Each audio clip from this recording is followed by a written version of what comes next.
Thanks for tuning into Upward Way Podcast. If you're looking to be spiritually blessed, moved, and inspired, there is no doubt you are in the right place. On our show, guests recount their encounter with Christ and how their lives have been transformed through the grace and love of God.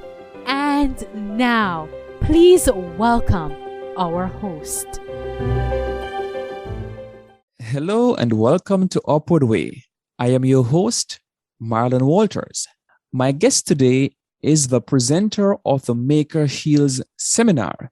He's also a founding member of BIVA, Bangkok International Vegan Alliance. Pastor Virendra Arora, welcome to Upward Way. Thank you. It is indeed my esteemed joy and pleasure to have you on our show today. And I know that the listeners are in for a treat because you have indeed a very powerful testimony to share. Now, Pastor Arora, I want you to walk with us to the past somewhat and tell us when and where did your faith journey begin? Okay. My faith journey began back in 1977 when I was a student of aircraft maintenance engineering in Chennai, South India. Okay, at that time, whatever the reasons were, not enough time to discuss that, but I was wanting to commit suicide. And then I bumped into a book called The Power of Positive Thinking. My roommate had that book, and I borrowed that book from him. Because of my situation, that title attracted me, and I began to read that book. And that book led me to the Bible, because in the book, he suggested some practical advice on write down some of these Bible verses and keep them in your pocket. And every time you get a negative thought, read them out loud.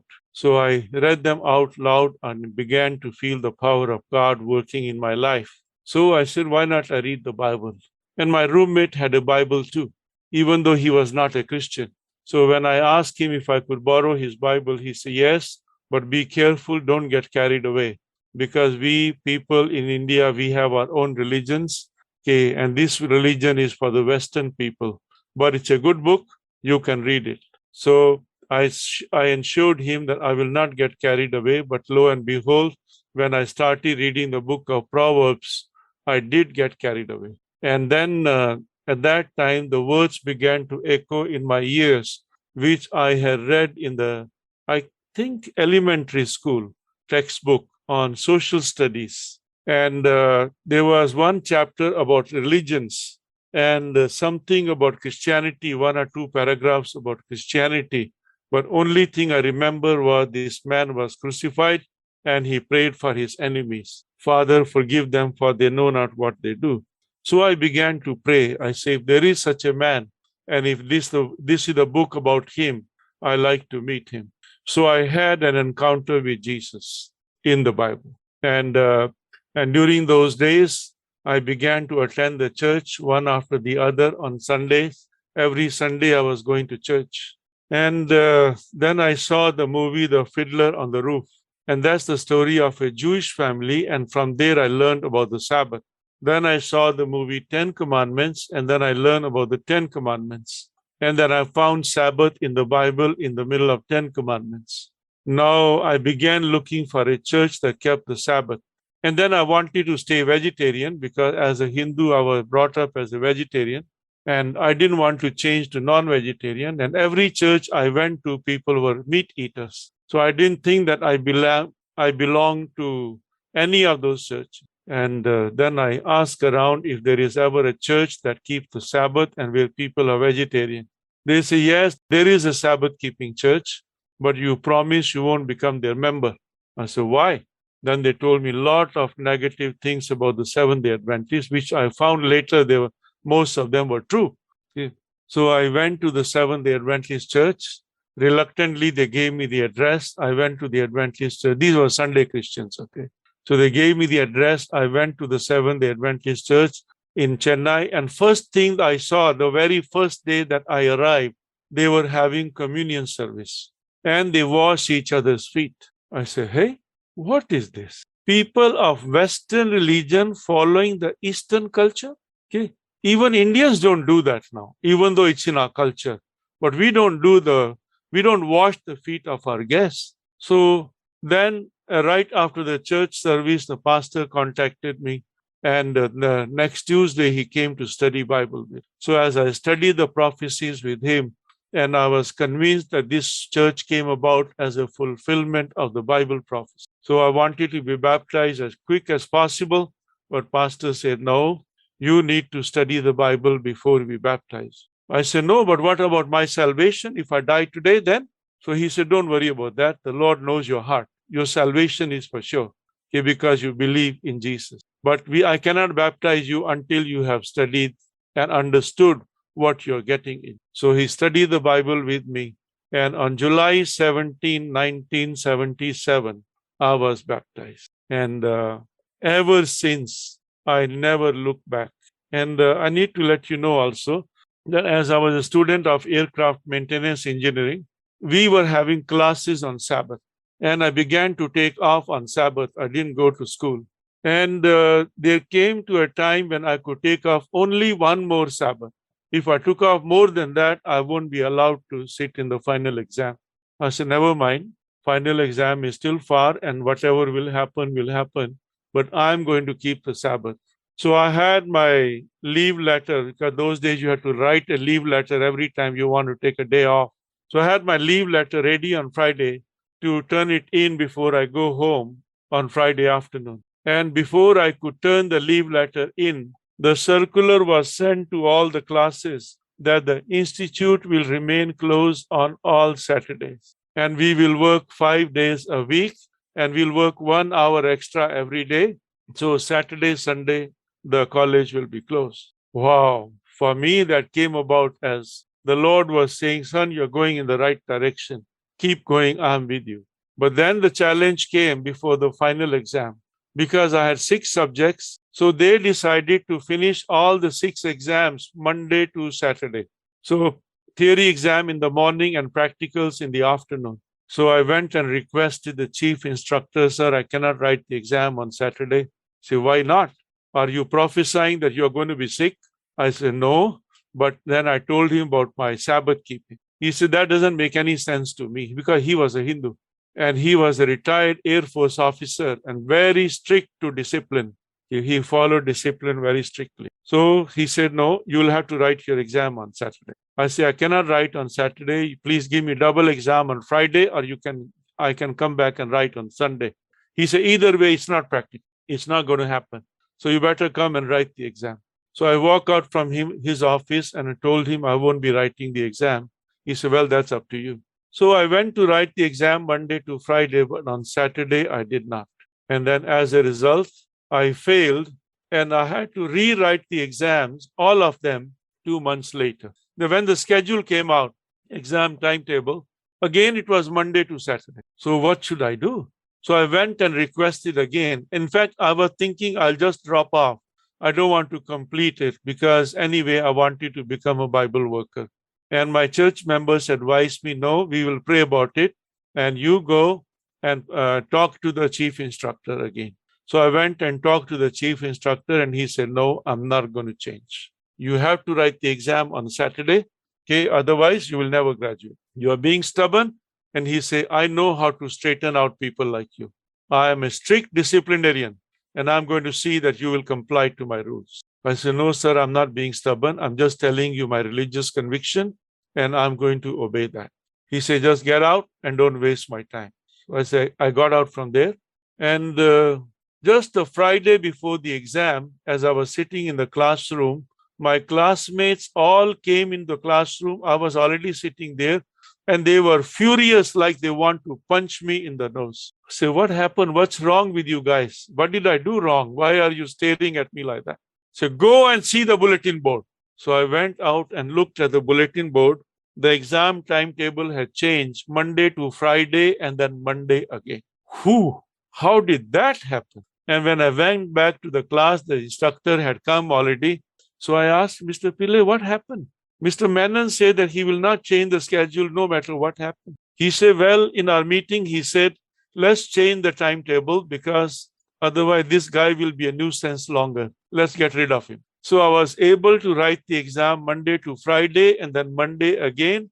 And I passed with first class with distinction in 5 subjects. And then I was given the chance to choose the flying club or airline. They had the list of vacancies for me to choose from. Because I was a top student, even in oral exam, I did the top. I said, well, I didn't think about it.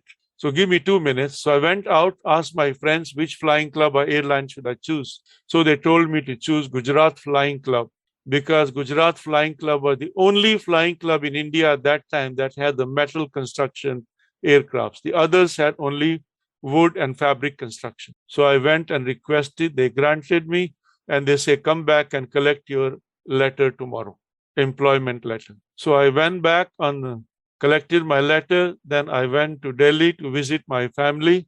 And then I went to Gujarat. It was like, going this way to that way. And in the Gujarat Flying Club, I worked from Monday to Friday. I didn't want to tell about the Sabbath because I don't want them to think that I'm lazy. So I worked hard from Monday to Friday. I went early and I left late, except on Friday. I left a little early and then I requested to take off on Saturday. And the chief engineer said, "What? You just came only 1 week and you want a day off? It's okay. It's okay. You are new. Maybe you're looking for a room or something you have to do. It's okay."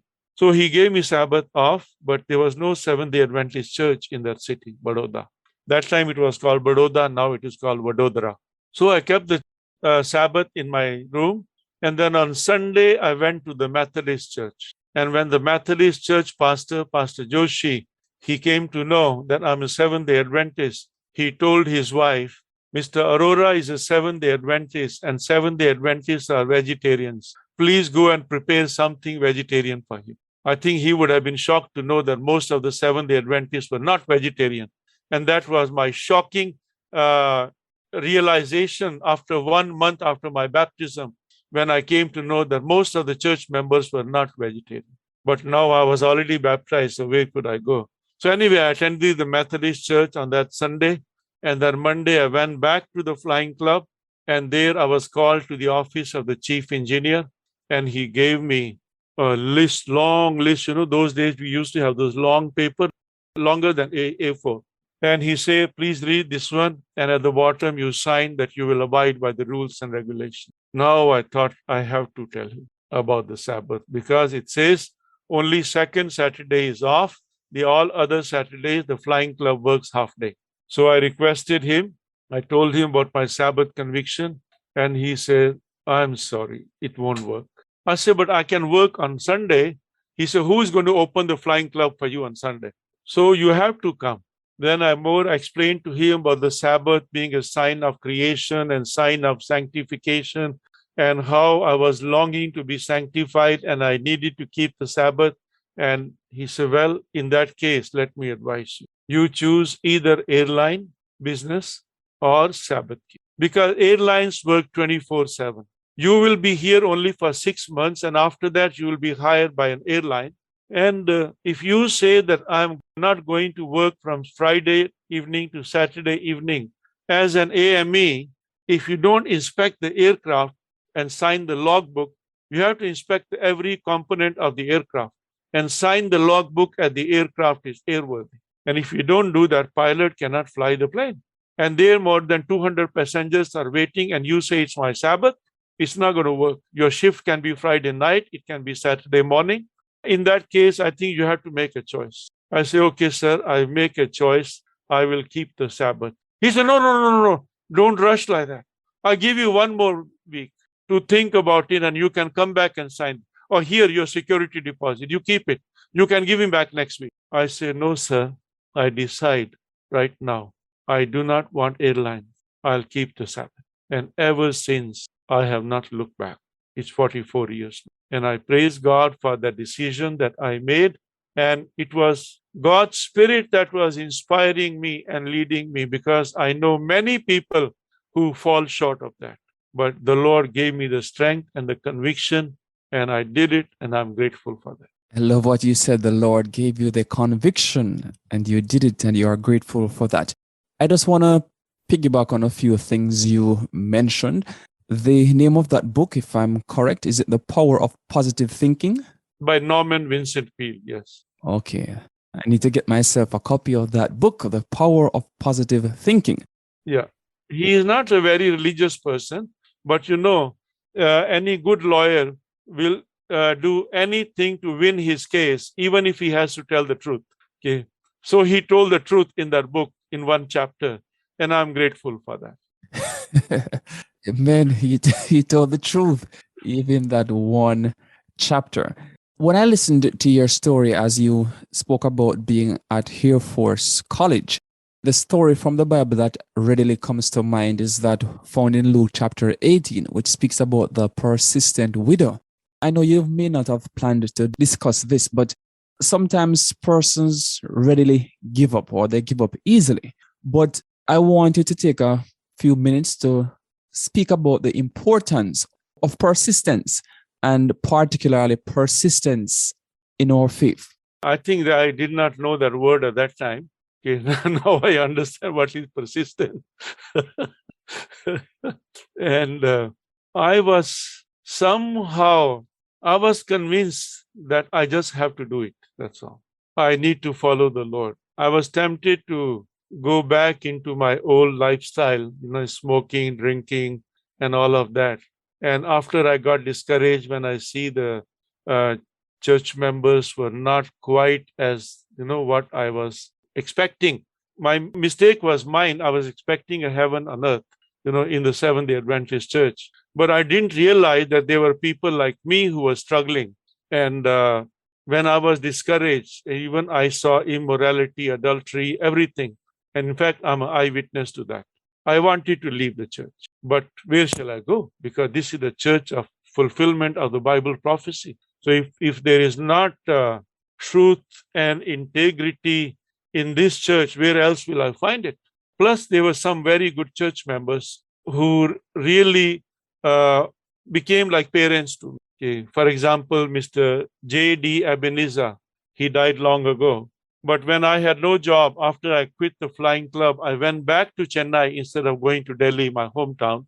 I went back to Chennai because for the last 3 years I was there. So I wanted to go and sell books to make a living. And I applied to be a literature evangelist, but it took them more than 6 months to approve it. Sometimes the secretary is not there, sometimes the president is not there, sometimes the treasurer is not there, sometimes the publishing director is not there. So it was postponed for 6 months. And here I was totally unemployed. I had no way of making a living. And my education loan from the bank had already stopped. And to make a decision to keep the Sabbath when you have the bank loan to pay, that was a very difficult decision. And my mother has mortgaged the house to the bank. Okay. So my mother and my siblings, how will they live? But I don't know. But those things never bothered me because it is God's headache, not mine. It is His problem. Mine is to obey Him. So when I saw all those things and I was discouraged and I wanted to go back, into my lifestyle, smoking, drinking, but it just did not work. Oh yeah.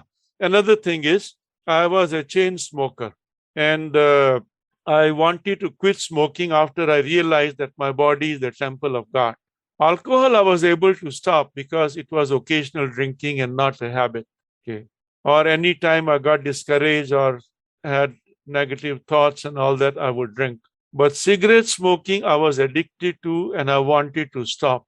I stopped and started again several times.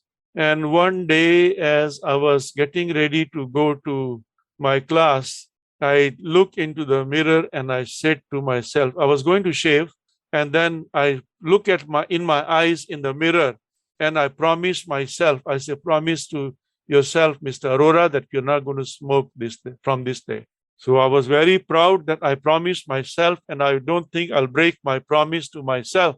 And to make sure, I told my classmates that I promised myself in the mirror that I will not be smoking anymore.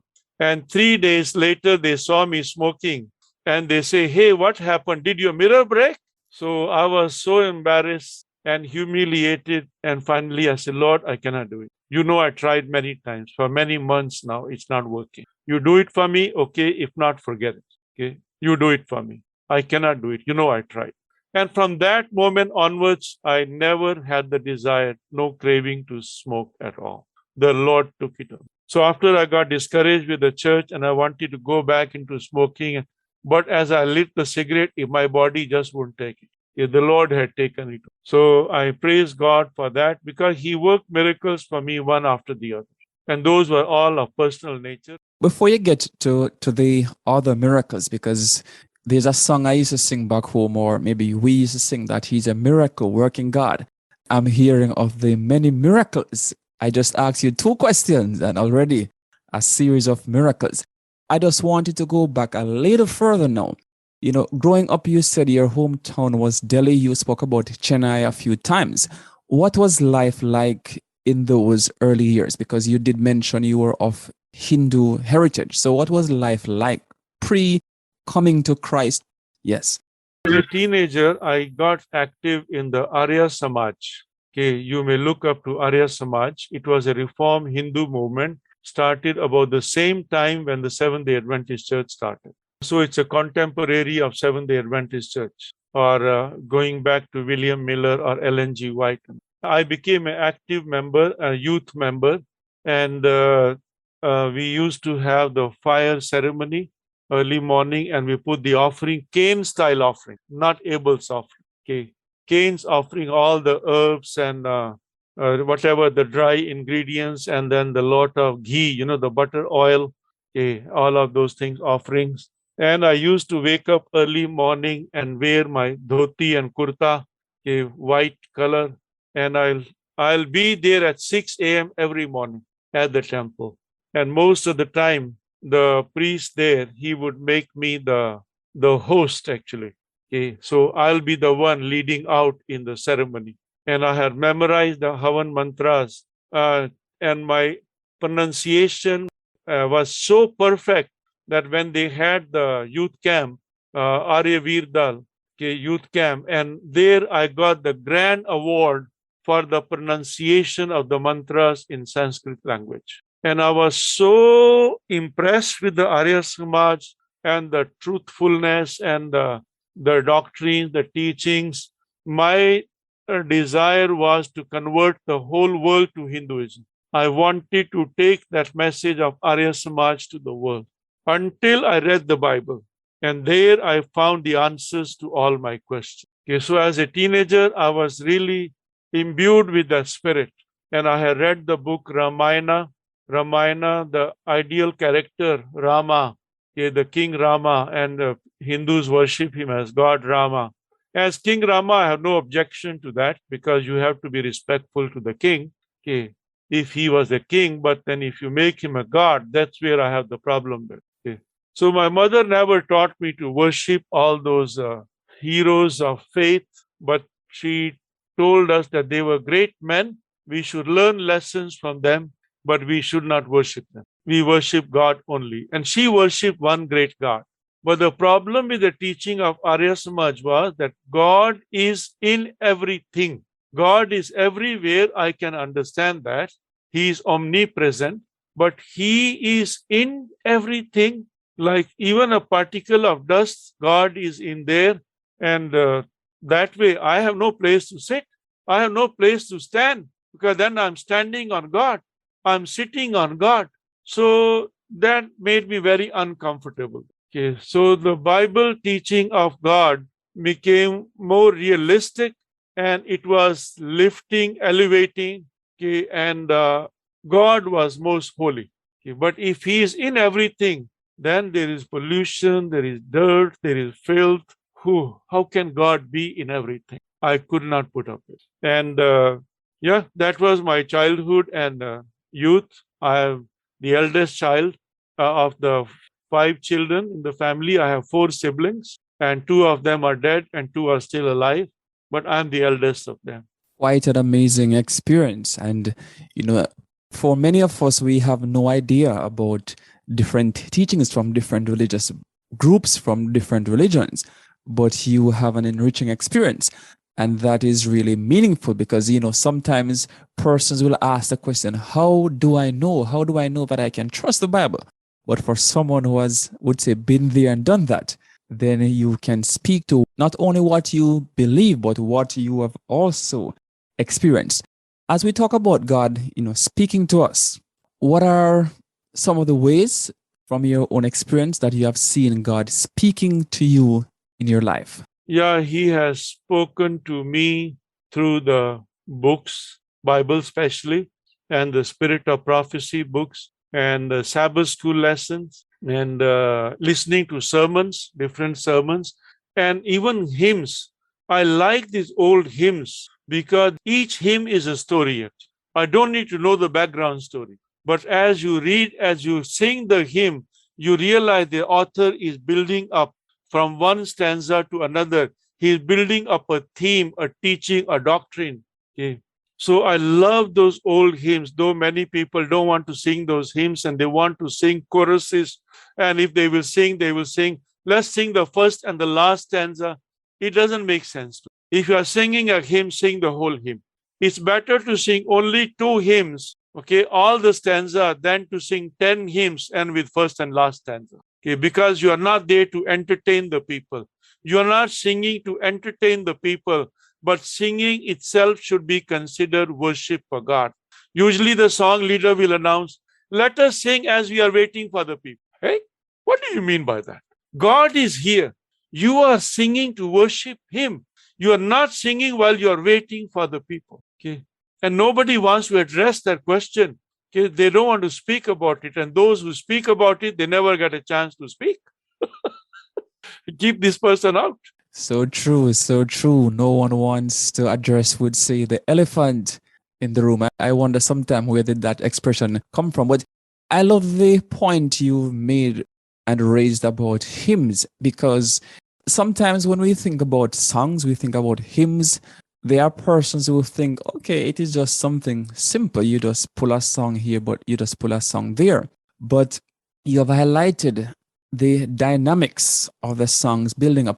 You did not introduce yourself as a musician, but there might be someone who's listening today who is a songwriter, who is a singer, who is a musician, and who produces music. What would be your message to that person as it relates to the quality or the nature of the music that they produce? Music should be uplifting and not making you go this way. Okay, any music that makes you go sideways, you better not have that. It should be uplifting and it should be solemn. That moment you begin to sing that song and you meditate on the words that the author has put in there, you can almost feel his heart and the voice of his soul. You can listen to, and that connects you with God. If it does not connect you with God, if it's just entertaining, okay, it's no use. It's a waste of time. Powerful stuff. And all you're saying is that the songwriter, the singer, has an important duty as the pastor, the preacher, the presenter. So it's about connecting the person with God.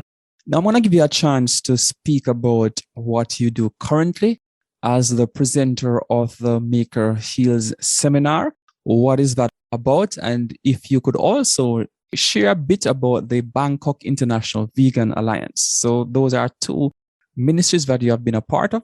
So I want you to talk to us now. What is first the Maker Heals seminar? What is that about? Yeah, it all started Bangkok International Vegetarian Alliance. It was more than almost 30 years now. It was called Veg Bangkok first, then we changed the name to Vegetarian Club of Bangkok, and now it is called BIVA, Bangkok International Vegan Alliance. The founder of this is Achan Pontep, Professor Pontep Sinarula. He is a Sikh, Namdhari, white turban Sikh, and he was a former student of the Seventh-day Adventist school here in Bangkok. He was impressed with the Bible teachings and the teachings from the Ellen G. White writings, but he was surprised that Seventh-day Adventists don't practice that message, and especially about being vegetarian. And there was nothing being done by the Seventh-day Adventist Church to promote vegetarianism. And anyway, I met him on a fam trip to the Mission Health Promotion Center that was established about 170 kilometers from Bangkok. Okay, it was a part of the health education department of the Bangkok Adventist Hospital. And as we took a group of Indians to go and see the place so that they can go and join the health programs there, during the trip, I met him. We became friends. And then I went and sold the books to him. I was a church pastor here in Bangkok at that time. And that also I need to tell you how from an engineer I became a pastor. You can ask me later. I will remember to ask. Yeah. And I was a church pastor in Bangkok, and I traveled in the van with these people, the group of Indians on the fam trip. And then follow up, I went and sold the books to this person because that time the president of Thailand Adventist Mission, he allowed the church pastors to sell books one week in a year. That was called the big week because our salaries were low and we needed more money. So I went and sold the books to this gentleman, Professor Pontep Narula. And then he invited me to do a stop smoking program for his company staff, because many of his staff were smokers. So I did the stop smoking program for him, for his staff, and they successfully stopped smoking. And during that time, he shared his idea of starting this vegetarian club of Bangkok.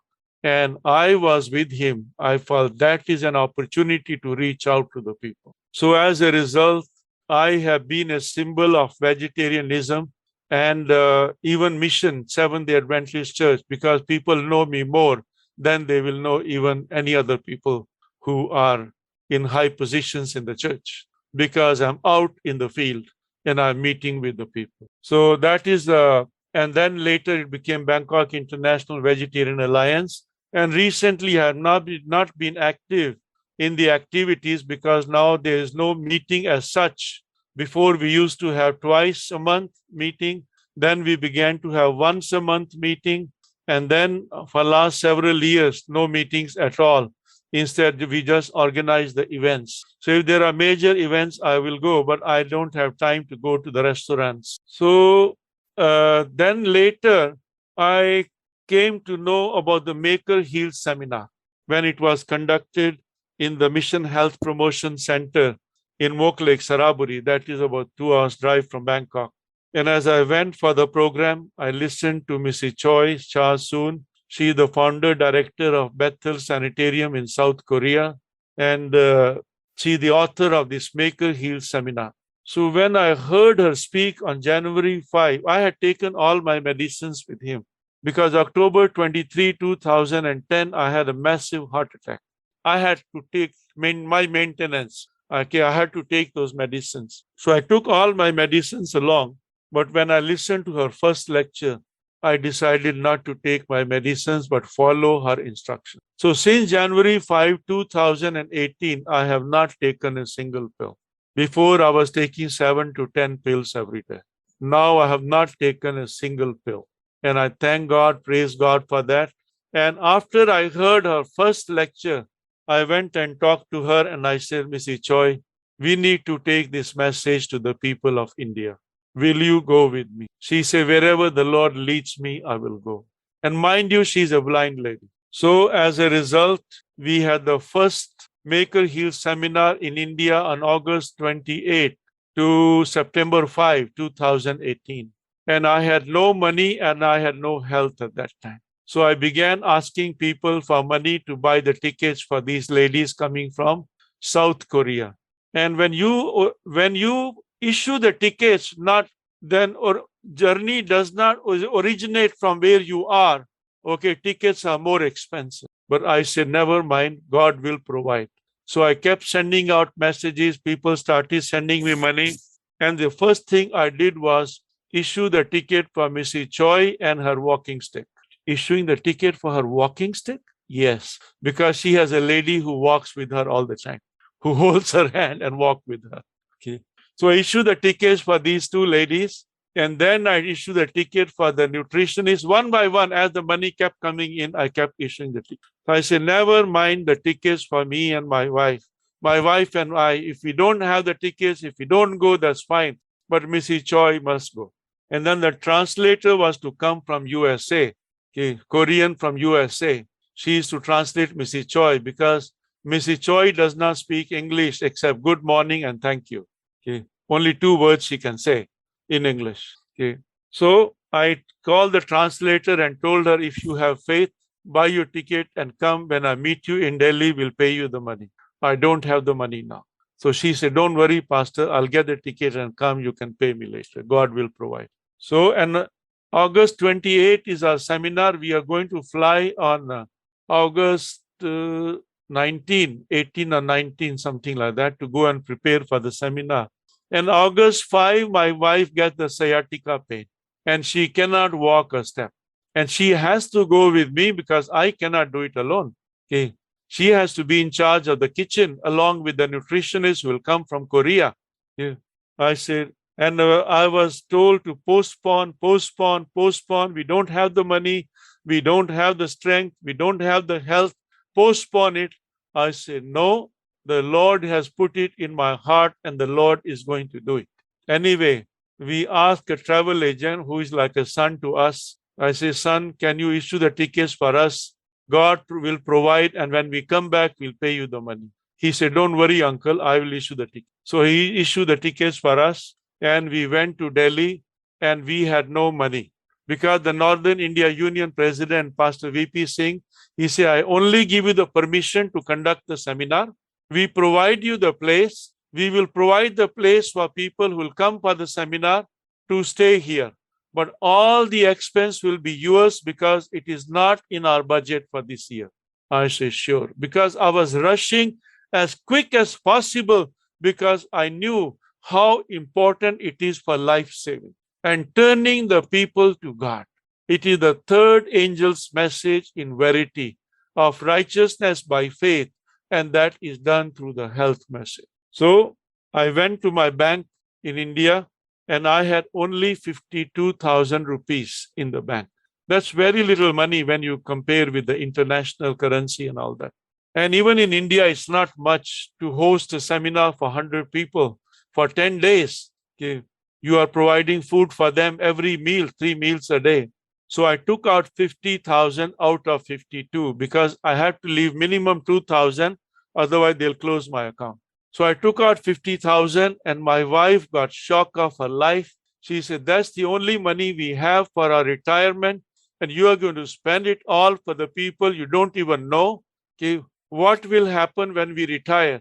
I said, how do you know we will retire? Suppose we get out of the bank and we die in an accident, then what happens? What will be this money for them? Anyway, we got that money and we went to the market and I took her in the wheelchair. We went to the market and we went and bought the fruits and vegetables and the groceries we needed. And as people came to know, especially those who came from Korea, these ladies who came from Korea, they shelled out money, $100, $200, whatever they could afford. Okay, they contributed the money.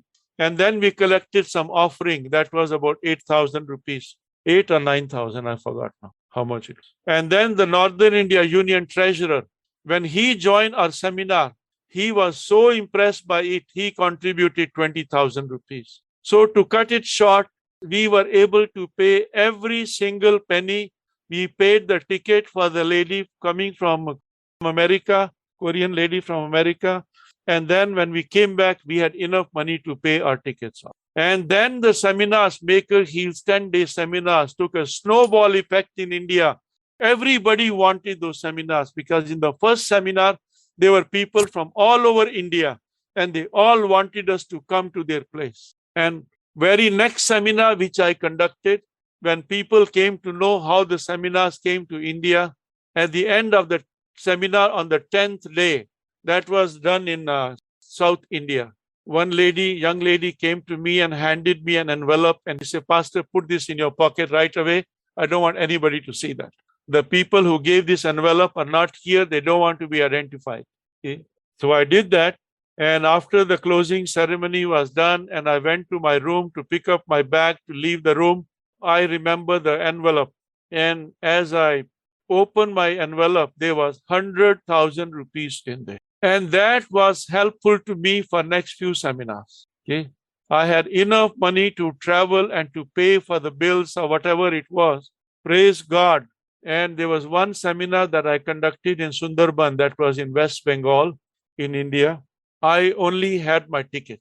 At that time, I was going alone. The Korean team was not coming.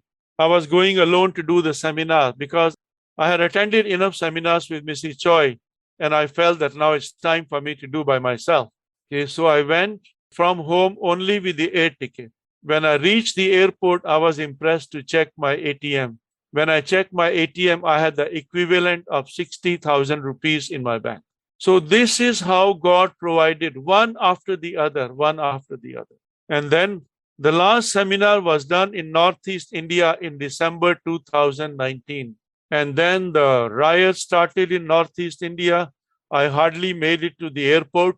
Okay, and then the lockdown started, COVID came. That 1 year was very depressing. And during that time, I got the request from India, some people who had lost their jobs. They said, we need money. I have 3 children and I don't have money to feed them. Please, can you help me? He got my phone number from a Christian chat somewhere. Okay. So I didn't have money because I'm penniless myself. I don't earn any money for almost 20 years now. Okay. And I never had a stable job. So what to do? I discussed with my wife and with a church member who was newly baptized, and we came up with the idea that we make granola and sell. So we made granola and sold, and then really we earned enough money. We were able to help 5 families during the lockdown, even some of them to start a new business because they were not hired and they have no money to feed the family. So we suggested to them, we cannot give you 5,000, 10,000 every month. You need to do something. What can you do? So when they told us, okay, start this business, here is the money. And as a result, one of those people that we helped financially, he connected me to Pastor Barkat Masih. He is the Sabbath School Department Director and Stewardship Department Director in Northern India Union. And he was conducting a prayer meeting every morning, 5 a.m. on Zoom. So this non-Adventist gave me the ID, and I joined the prayer meeting. And Pastor Barkat recognized me because he had attended my first Maker Hill seminar in India. So he invited me to give a health lecture the following Monday. And I couldn't finish the lecture in one day. So he said, okay, continue the next week. So it took me 3 weeks to finish that one lecture. That is a Bible study on why a Christian should be vegetarian, not touching Ellen G. White. Enough material from the Bible that's a result of my own study, Bible research. And if you have time, sometime I present to you, you'll be amazed that there is enough evidence in the Bible itself. Okay, I'm not against Ellen G. White, but many Seventh-day Adventists, oh, Ellen G. White says that, not the Bible. Bible says we can eat. Anyway, so Pastor Barkat asked me to continue. I finished the lecture.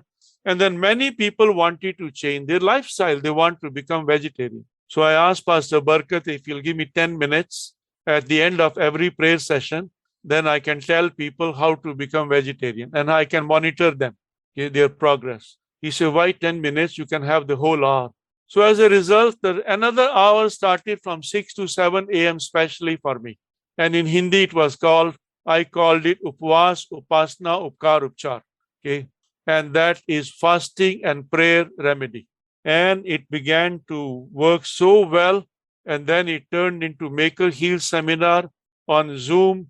And ever since we have conducted several seminars now, okay, I lost count of it now. Okay, I'll have to go back to check how many we conducted. And there are hundreds of people who have been healed. Just recent recovery that happened during the seminar conducted in Hindi for the Northeast India Union, February 4 to 13, just a few days ago. One Pastor Jay Masih, he reported, he said he joined 3 seminars ago, but he was not convinced to do what I was instructing. Second seminar, again, he was not convinced. But this time when he joined the seminar, he was convinced that he has to do what I said, that I wanted people to do the water fast for 3 days, no food at all. And then 3 days of fruit fast and 3 days of recovery meal. So he said to his wife and his daughter and his church people, There was one lady in his church who has not been able to walk for 5 years now. Okay, because during her delivery, the doctor gave a wrong injection, and ever since her legs are paralyzed and she has been walking on her hands, dragging her body. So he said, let us go to Dr. Jesus. You fast with me for 3 days and fruit fast for 3 days. And he himself had a lump in his stomach. He could feel the pain for 10 years now, but he was afraid to go for a checkup because he may have to go for a surgery. He didn't want to go for that. So after 3 days of water fast was over, 3 days of fruit fast was over, and as he went to the bathroom to do number 1, he realized that he had to go quickly for number 2. So he sat down, undressed himself, and he sat down, and something with a high speed shot out of his bowels and hit the toilet bowl. He was afraid maybe toilet bowl broke already. And he got up to see what it was, and there was a big black ball that came out. It was all covered with blood, and they were white. It was covered with white worms. For 10 years he had been suffering. Then it came out. And night when he went to bed, he realized, he cannot feel the lump anymore. No more pain. And that lump is gone. And regarding that lady in the church who was not able to walk for 5 years now she can stand in the church with both hands up and praising God. So these are the 2 miracles that are very recent ones. Okay, there is a series of miracles the Lord has worked, and I only present the material that Missy Choi has produced. If you listen to her story, I can share her testimony with you. It's amazing how the Lord led her through this spiritual journey 35 years ago, and how successful she has been. That most of the people who went to Bethel Sanitarium in South Korea, they were healed, even the last stage cancer patient. So I'm amazed at God's miracle working power. I tell the people, when God created, the earth was covered with water, and the Spirit of God hovered over the water. So fill your body with water, which is a symbol of the Holy Spirit. And when your Holy Spirit comes inside you, can the disease stay?